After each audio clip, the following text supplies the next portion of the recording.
Assalamu alaikum, dear students. Dear students, hope you all are fine and well. Dear students, we have met after a long time, in fact, after 1 week. So, dear students, we are here to discuss a new poem. The name of the very poem is its last lesson of the afternoon.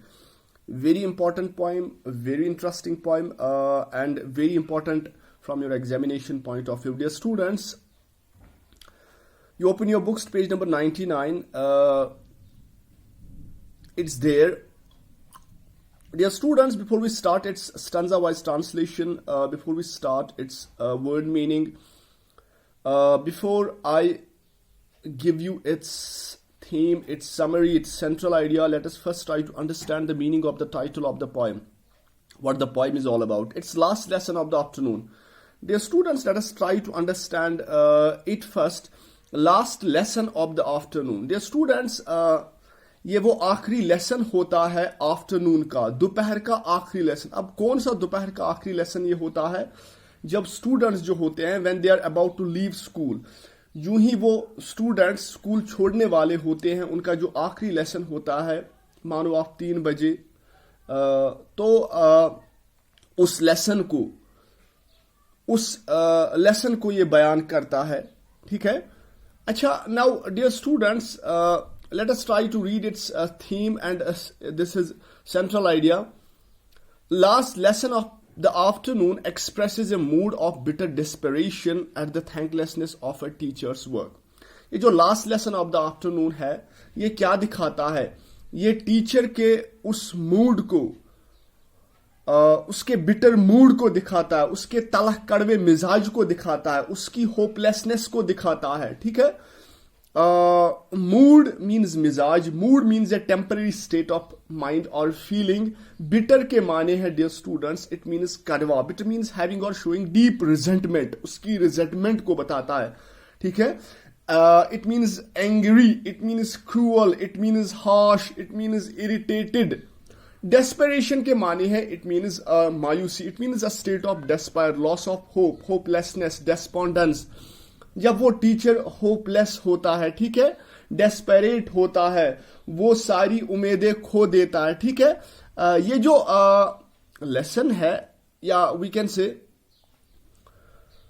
ये जो poem है जिसका नाम last lesson of the afternoon है, ये उस कड़वे mood को, उस तलख मिजाजी को, एक टीचर की उसकी डेस्परेशन को, उसकी मायूसी को, ठीक है, उसकी डेस्पोंडेंस को दिखाता है जब स्टूडेंट्स उसके नाशुक्री करते हैं. ठीक है. उसके नाशुक्र गुजार बनते हैं. ठीक है. यानी ये जो लेसन है, ये एक स्टूडेंट और एक टीचर की खींचातानी के बारे में बात कर रहा है. ठीक है.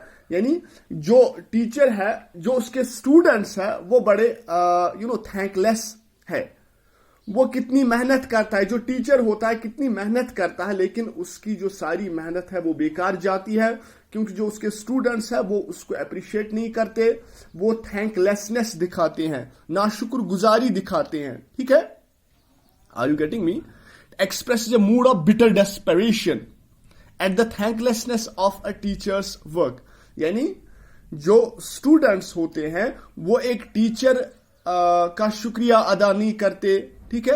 यानी एक टीचर कितनी मेहनत करता है, तो जो ही ये उसका थैंक यू अदा नहीं करते हैं, उसकी शुक्रगुजारी नहीं करते हैं स्टूडेंट्स, तो जो एक टीचर होता है वो कितना डिप्रेस हो जाता है, वो कितना डेस्परेट हो जाता है, बेचारा मायूस हो जाता है, डेस्पोंडेंट हो जाता है. तो उसका जो मिजाज होता है वो बड़ा कड़वा होता है, वो रिजेंटफुल होता है. ठीक है. एंग्री होता है, फिर बाद में वो क्रूअल होता है, हार्श होता है, इरिटेटेड होता है, क्योंकि उसके जो बच्चे होते हैं, उसके जो स्टूडेंट्स होते हैं, वो उसकी नाशुक्री करते हैं. तो this is what the lesson is all about. अच्छा, उसके बाद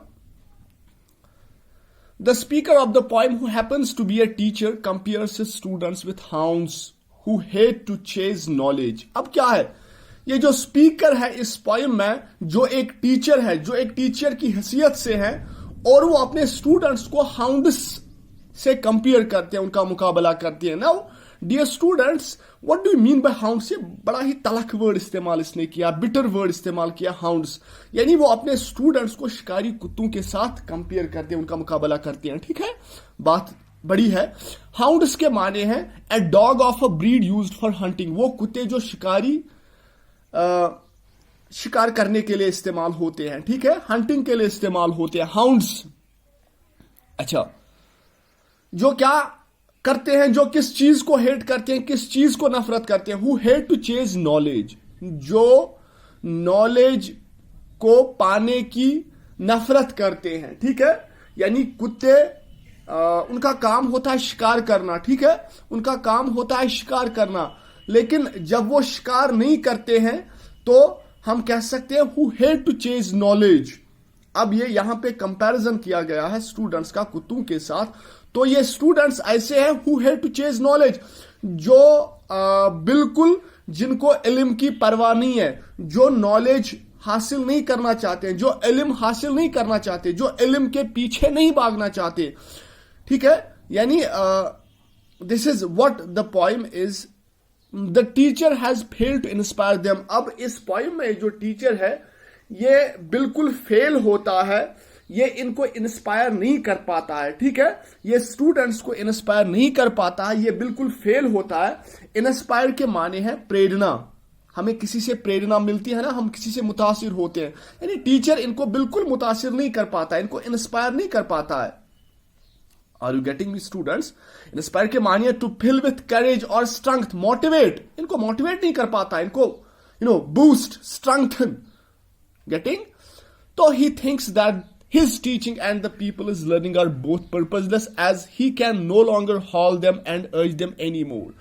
तो ये जो पॉइंट होता है एज टीचर, ये इस नतीजे पे पहुंचता है, इसको लगता है कि ये जो उसकी टीचिंग है और स्टूडेंट्स की जो लर्निंग होती है, यानी टीचर जो पढ़ाता है और पीपल जो सीखते हैं उनकी जो लर्निंग होती है, ये दोनों पर्पजलेस है। पर्पजलेस मतलब बेमकसद, इसका कोई पर्पज नहीं है, बेकार।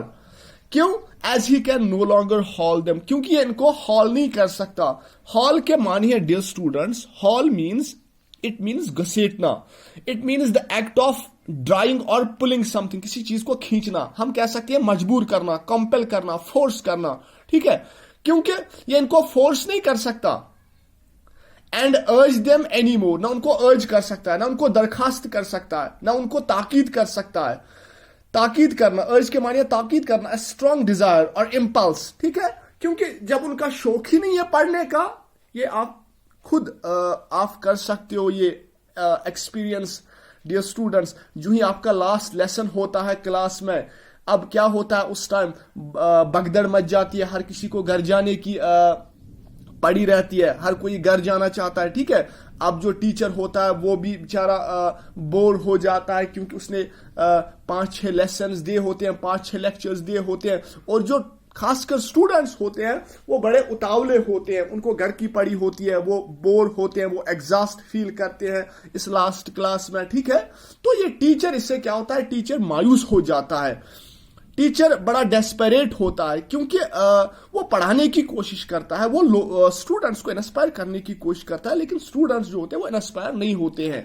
ठीक है, टीचर चाहता है कि ये स्टूडेंट्स इल्म हासिल करे, ये इस नॉलेज के पीछे भागे, नॉलेज हासिल करे, लेकिन स्टूडेंट्स जो होते हैं वो उनका दिल कहीं और होता है, वो पढ़ना नहीं चाहते हैं। So this is what the story is all about, the poem is all about, getting.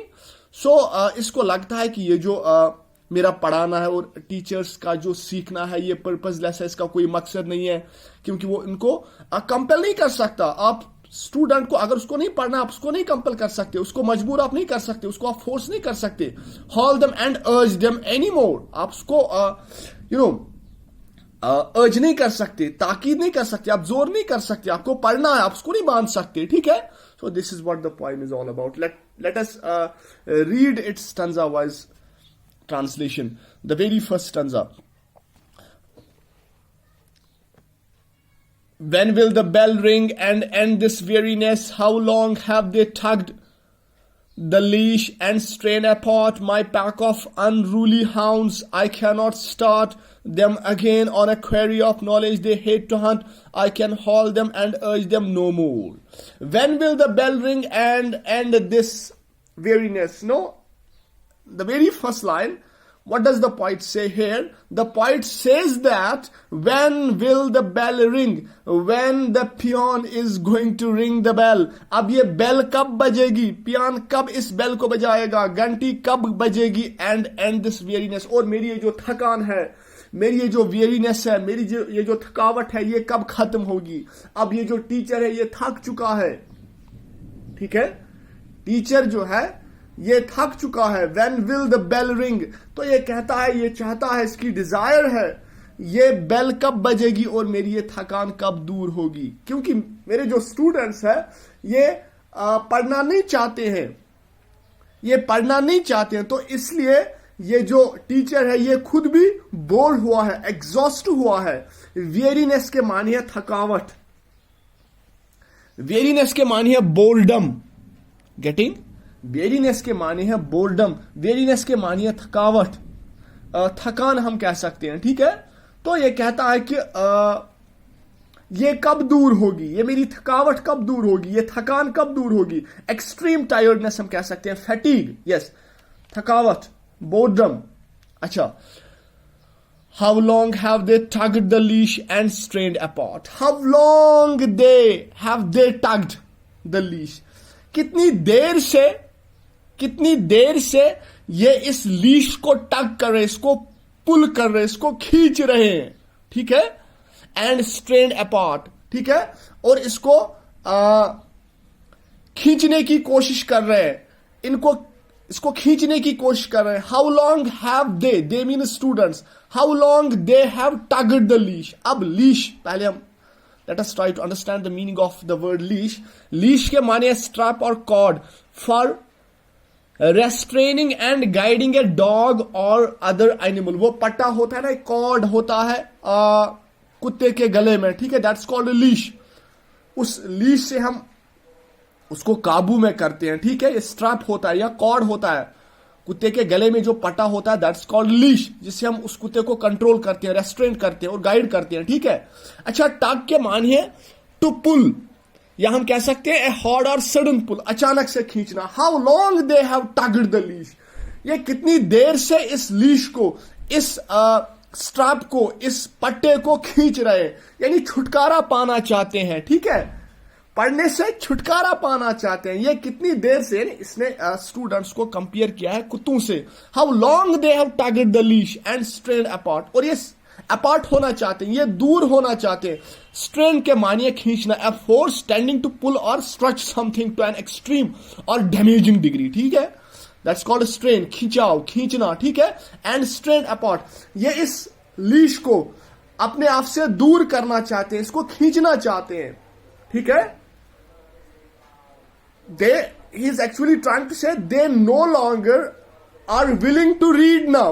अब वो पढ़ना नहीं चाहते हैं, वो पढ़ना नहीं चाहते हैं, वो इससे छुटकारा पाना चाहते हैं, वो इस रस्सी से छुटकारा पाना चाहते हैं. ठीक है?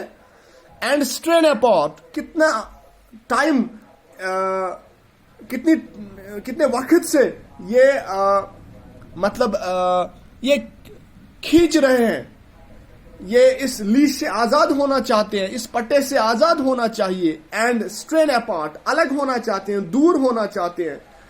अच्छा, my pack of unruly hounds, I cannot start them again on a quarry of knowledge they hate hunt. I can haul them and urge them no more. उसके बाद my pack of unruly hounds. अब ये pack कौन है? Pack actually this is dear students collective noun. अब pack यहां पे इस्तेमाल हुआ है कुत्तों के लिए. My pack of unruly hounds. अब इसका पैक कौन है? स्टूडेंट्स है ना. अब इसने उनको नाम दिया है अनरूली. अनरूली के माने इनडिसिप्लिन्ड, मुतमरिद, बेकाबू, noisy and lacking in restraint और डिसिप्लिन. ठीक है? Unwilling to submit to authority, बेकाबू, नटखट. ये जो मेरे स्टूडेंट्स है इन्हीं को कहा गया है पैक ऑफ अनरूली हाउंड्स. ये मेरे जो कुत्ते हैं, hounds, a dog of a breed used for hunting. ठीक है?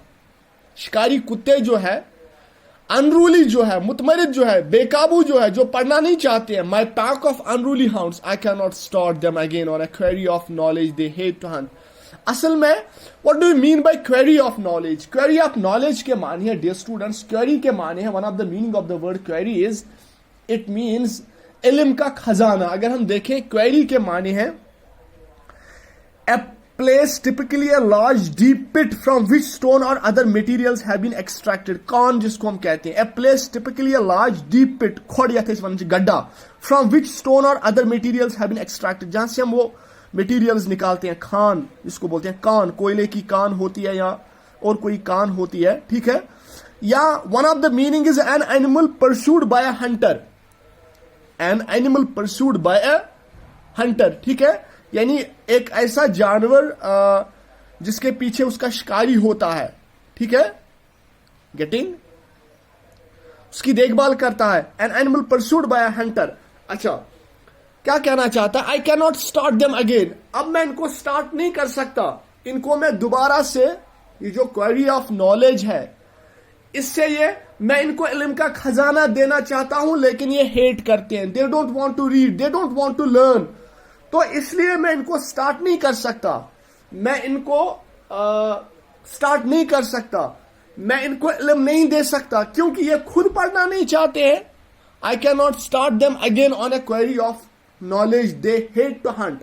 अब ये जो शिकारी कुत्ता होता है, कोई कुत्ता है डियर स्टूडेंट जो शिकार पे नहीं जाना चाहता, ठीक है, इसी तरह ये जो स्टूडेंट्स है वो पढ़ना नहीं चाहते हैं। This is what he is trying to say, I can not start them again on a quarry of knowledge they hate to hunt, they hate to hunt, ठीक है।